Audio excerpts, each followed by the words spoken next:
السلام عليكم، واش اخباركم؟ نتمنىكم تكونوا بخير وعلى خير. اليوم غادي نشارك معكم بريوات بدون ورقه ديال البسطيله، كيجيو مقرمشين ناجحين، طريقتهم سهله البنات. الورق ديالهم كيجي بحال ديال البسطيله، بواحد الحشوه اللي ديال الفرماج، كتجي معلكه لذيذه بزاف. خليكم مع المقادير وطريقه التحضير.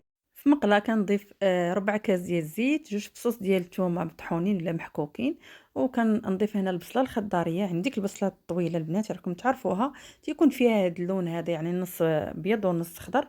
اللي ما عندوش هذه البصله الخضاريه يضيف البصله العاديه، غير هذه كتعجبني صراحه، كتجيني لذيذه على الاخرى. صافي كان يعني كنحمرها، كتاخذ واحد اللون اللي هو مذهب على هذا الشكل. كنضيف العطريه اللي هي التوابل البزار وسكينجبير والعطريه ديال الدجاج والملحه فقط. هذه هي اللي كنضيف انا في هاد الحشوه هذه. بغات تزيدوا نتوما يعني المقادير ديال العطريه زيدوا.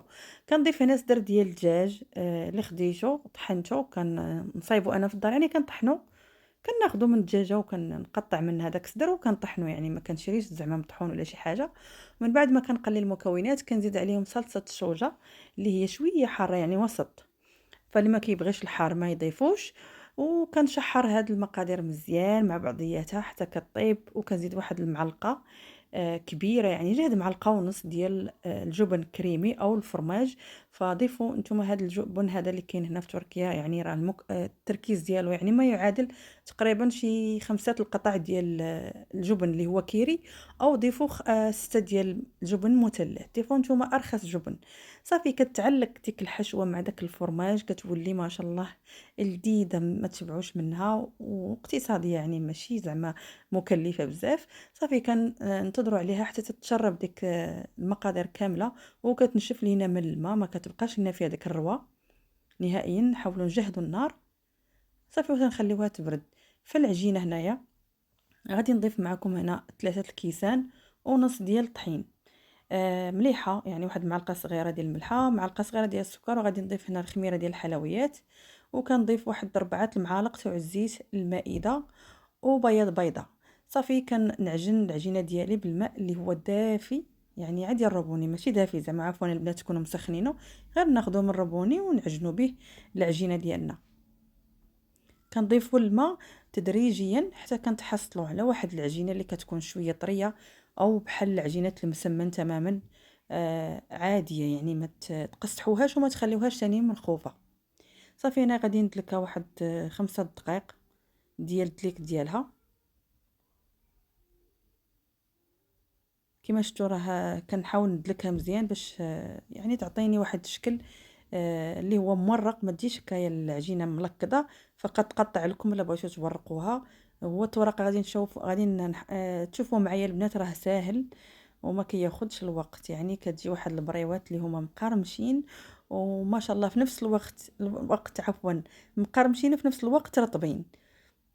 صافي هنا من بعد ما دلكتها حطيتها في هذا الاناء اللي غطيته بشويه، عفوا دهنته بشويه ديال الزيت، وصافي غادي نغطي بلاستيك الغذائي ونخليها واحد من نص ساعه حتى 35 دقيقه.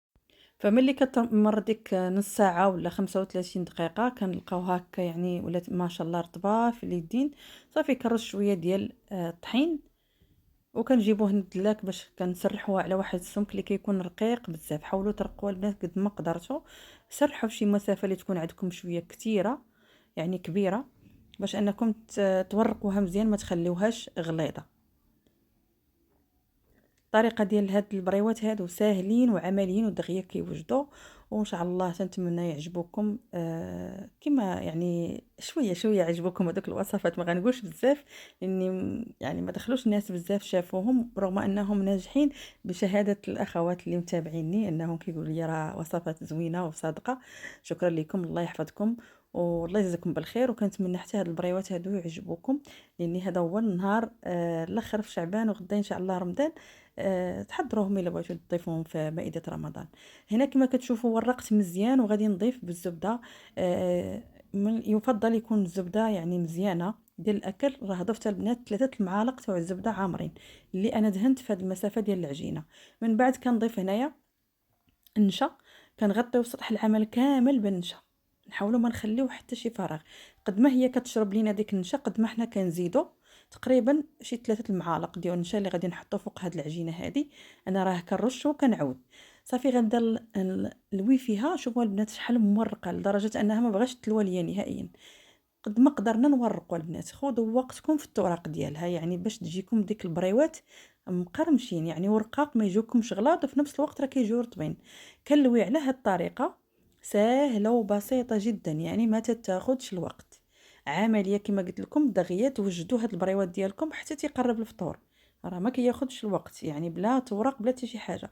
صافي هنا ضروري نديروا هاد العمليه نلويوها مزيان باش كتدخل ديك الزبده وكتدخل ديك النشا مع بعضياتهم وكيجينا داك الحربول الرقيق. كنلويها وغادي نحطها في واحد الاناء ونغطيها بلاستيك الغذائي وكنخليها هنا. انا الفريغو هو اللي كنستعمل فيه هاد المعجنات هادو اللي تيكون فيهم الزبده باش انه نسرع العمليه اكثر. وصافي شوفوا البنات راه كتشوفوا فيها ولات كارمه او يابسه في يدي. غادي نقطع كل كويره فيها تقريبا 3 صبعان وصافي غادي نخليهم على جنب ونبدا نحضر او نسرح اول كويره اللي قطعت معكم. كنحاولوا نسرحوها بشويه ديال الطحين ماشي النشا، وكنورقوها مزيان على هذا الشكل. ماشي ثاني بحال كيما الطريقه الاولى، لا، غير نسرحوها راه كتشوفوا. وصافي كنعطيوها على هذا الشكل تكون دائري ضروري ماشي مربع. وكنحط هنايا عفوا كنمرر الشيته بشويه ديال الماء وكنحاول نسرد الاطراف ديالها. وكنحط واحد المعلقه ديال الحشوه اللي حضرت معاكم وشويه ديال الجبن اللي هو اختياري. الا ما كانش عندكم بلاش راه الحشوه فيها الجبن. وكنسد على هذه الطريقه. هانتوما كتشوفوا ضروري نسدو مزيان دوك جناب نسدوهم مزيان نضغطوا عليهم باش ما يتحلوش لنا في الفران. وكنحاولوا نقادوها نعطيوها على هذا الشكل مثلث. وصافي العمليه راه واضحه وبينه. صافي خليتهم هنا في الطاوله اللي فيها ورق الزبده وكندهن هنا بصفر البيض اللي فيه شويه الخل.